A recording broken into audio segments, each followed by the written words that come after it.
They were the twin shadows of Middle-earth's darkest days, Morgoth and Sauron, the two dark lords who together cast their pall over the free peoples of the world. To their enemies, they seemed a united front, a force of unrelenting evil, hammering against the last fragile defenses of hope. Yet beneath the surface of their alliance simmered a clash of wills and philosophies so vast it threatened even their dark purpose. Morgoth, the primordial rebel, seethed with hatred so pure, so absolute, that he sought only to rend the world into ashes. His was a madness born before time itself, a hunger not for dominion, but for annihilation, to stamp out the music of creation with the scream of ruin. Sauron, by contrast, was a creature of cold logic and cruel precision. He did not yearn to tear the world apart. He sought to perfect it, to bend it, to fashion every living soul into a single machine, grinding endlessly under his iron will. One thrived on chaos, the other craved rigid order. One burned with wild hatred, the other plotted with chilling patience. And yet, for a time, they stood side by side, the howling storm and the silent dagger, devastating Middle-earth with a terror born of their uneasy union. But even as they marched together, their hearts beat with different dreams, their eyes fixed on very different ends. Had Morgoth triumphed, he would have shattered the world Sauron longed to master. And had Sauron seized his own way sooner, he might have cast Morgoth aside to rule alone. Their alliance was not born of friendship or trust. It was a collision of dark necessities, a brittle, dangerous bond forged in ambition and fueled by desperation. Together, they nearly broke the world apart. Before the mountains were hewn, before the stars first kindled in the heavens, there was Melkor, the greatest of the Aenir, crowned in splendor and might. Yet from the moment of his awakening, a restlessness gnawed at him, a hunger no beauty or glory could satisfy. When the Aenir raised their voices in harmony to weave the music of the world, Melkor's song turned to discord, a jarring note of pride and rebellion that stained the symphony. He did not wish to serve the vision of another. He yearned to fashion a creation of his own, a realm where all bowed before his will. Denied the flame imperishable, the true spark of life, Melkor's heart blackened with hatred. And so, when the world of Arda was born, he descended upon it like a storm, not to shape, but to shatter. Wherever the Vala built, Melkor tore down. Where light blossomed, he plunged it into shadow. Mountains he split, seas he churned, forests he poisoned, until the very bones of the world groaned beneath the weight of his malice. He did not conquer to rule. He maimed out of spite, seeking not dominion, but the final, irreversible ruin of all things. His power seeped into the earth, into the air, into every growing thing, a poison so deep that even victory over him could not cleanse it. Morgoth, for so he was named, the black foe of the world, became less a lord and more a sickness, an endless wound upon creation. His rage was too vast for any single battle. His war was against existence itself. And though his body was eventually cast down, the scars he carved into Arda's flesh remain, silent, festering, a whisper of his hatred that time itself cannot heal. In the early days, before the world grew old and weary, there was Myron, later known as Sauron, a spirit of dazzling brilliance, born not for destruction, but for perfect order. While Morgoth raged and tore creation apart in blind fury, Sauron was a being of cold, exquisite purpose.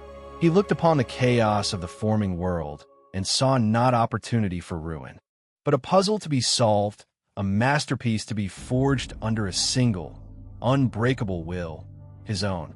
At first, his talents served the Valley faithfully, crafting and perfecting the raw beauty of Arda.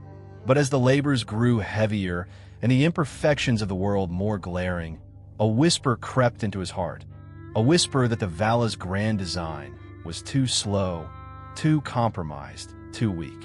And when Morgoth came in secret among the Maya, offering a new path, Sauron listened. It was not out of madness, but cold ambition that he turned from the light. Where Morgoth sought only to destroy, Sauron envisioned a kingdom of flawless obedience, a world stripped of waste, strife, and unpredictability. He did not fall screaming into darkness. He stepped into it deliberately, methodically, with his eyes wide open. Under Morgoth's shadow, Sauron sharpened his arts of domination and deceit, learning that the mind could be a greater battlefield than any plane of war. To Sauron, evil was not chaos. It was the necessary cost of imposing a grand, perfect order. Every broken king, every twisted heart, was a stepping stone on the road to a world remade in his image.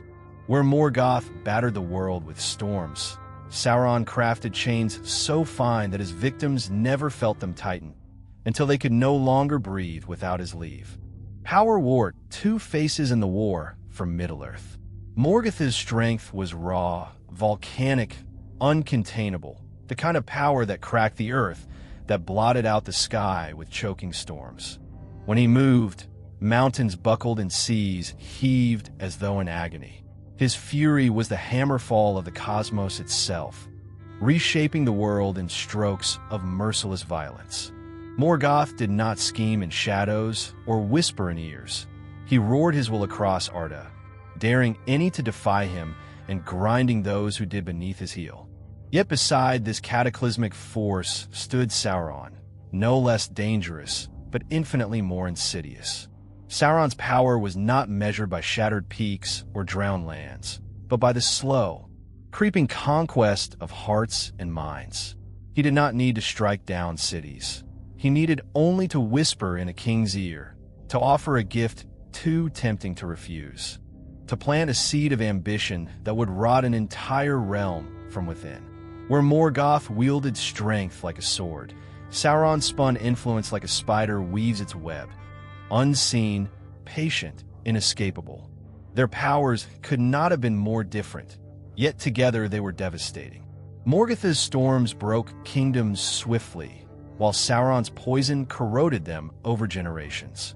A mountain can be seen from afar. A sickness is felt only when it is too late. In the end, it was not Morgoth's hammer that would bring Middle-earth to the brink of despair after his fall. It was Sauron's invisible hand, ever tightening its grip. One dark lord shattered the world's body. The other would seek to capture its soul. And as the ages turned, it was the whisper, not the roar, that came closer to enslaving all of Middle-earth beneath a single, terrible will. Sauron's fall was not a sudden plunge into darkness, but a slow, deliberate betrayal, a quiet severing of loyalty that cut deeper than any blade. In the beginning, he had walked proudly among the faithful, a brilliant mind devoted to the building of a better world under the guidance of the Vala. Yet the longer he toiled, the more he chafed against their endless deliberations, their cautious shaping of a world mired in imperfection. In his heart, a restless fire grew, a certainty that he alone could bring true order. If only he were free from the chains of collective rule. And so, when Morgoth's shadow fell across Almrund, Sauron did not recoil in horror. He listened. Morgoth promised freedom, power, authority, the means to impose his flawless vision without the meddling voices of the Vala tempering his ambition. It was not loyalty that drew Sauron to the dark, nor even sheer belief. It was calculation. Under the Vala, he would remain a servant forever. Under Morgoth, he might become a master. Sauron believed he could ride the storm, harness Morgoth's raw strength, and one day shape the ruined world into his own perfect design. But in choosing to serve destruction, he risked becoming part of it. And that risk, that burning tension between creation and ruin, would haunt his every step. The betrayal was not just of the Vala. It was a betrayal of his own nature, a gamble that by siding with chaos, he could one day master it. It was a fateful choice, and a fateful mistake. For while Sauron sought to use Morgoth's fury as a forge for his dreams, he would find that the fires of that rebellion had a hunger all their own, a hunger that would consume far more than he ever intended. When the fires of rebellion finally guttered out, the legacies of the two Dark Lords revealed their true, haunting contrast. Sauron, ever the master of precision, had poured the vast bulk of his power into a single vessel, the One Ring, a masterwork of dominance, a tool meant to bind the free peoples of Middle-earth beneath his iron hand. But in doing so, he staked everything on its survival. When the ring was unmade, Sauron's strength shattered with it, leaving him a disembodied shadow, howling in impotent rage. Unable to touch the world he once sought to rule. His defeat was total, devastating, final. Yet Morgoth had chosen a darker, more enduring path. He had not concentrated his might into a weapon to wield. He had bled it into the world itself. Every poisoned river, every withered field, every flicker of despair that haunted the hearts of elves and men was the echo of Morgoth's malice. He had marred Arda at its very core, weaving his hatred into its bones so deeply that no victory could ever wholly erase it. Morgoth's defeat was a banishment, not a true end, and though he was cast into the void, his shadow lingers still. Every act of cruelty, every whisper of madness in the dark, every twisted thing that crawls through the wild places of the world bears the smudge of his ancient rebellion. Sauron's fall was like the collapse of a mighty tower, dramatic and complete, but Morgoth's corruption is like a slow poison in the blood of creation itself, invisible yet incurable. One dark lord was unmade, the other became a stain upon reality, and in that quiet, festering corruption, the world still trembles, forever scarred by a war that even time cannot truly end.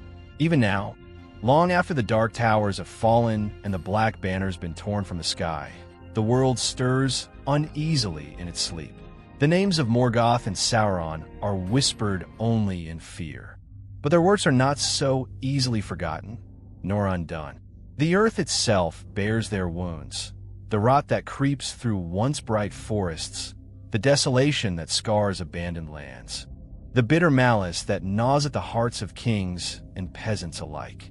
Though Sauron's body was cast down with the fall of the One Ring, and his spirit left impotent and adrift, the damage he wrought lingers like a ghostly hand at the throat of Middle-earth, invisible but suffocating.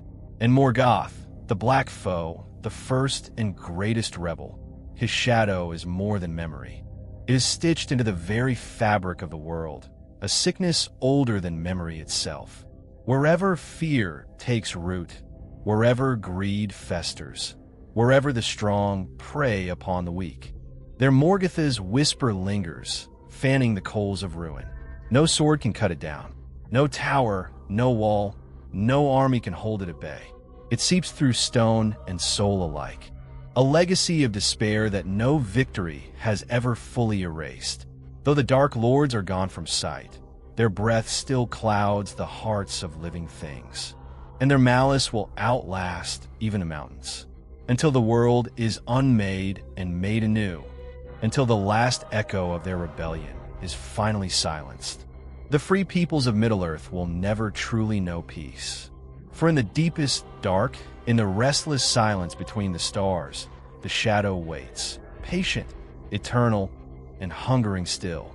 Morgoth and Sauron were twin architects of Middle-earth's long night, different in nature, yet bound by ambition and betrayal.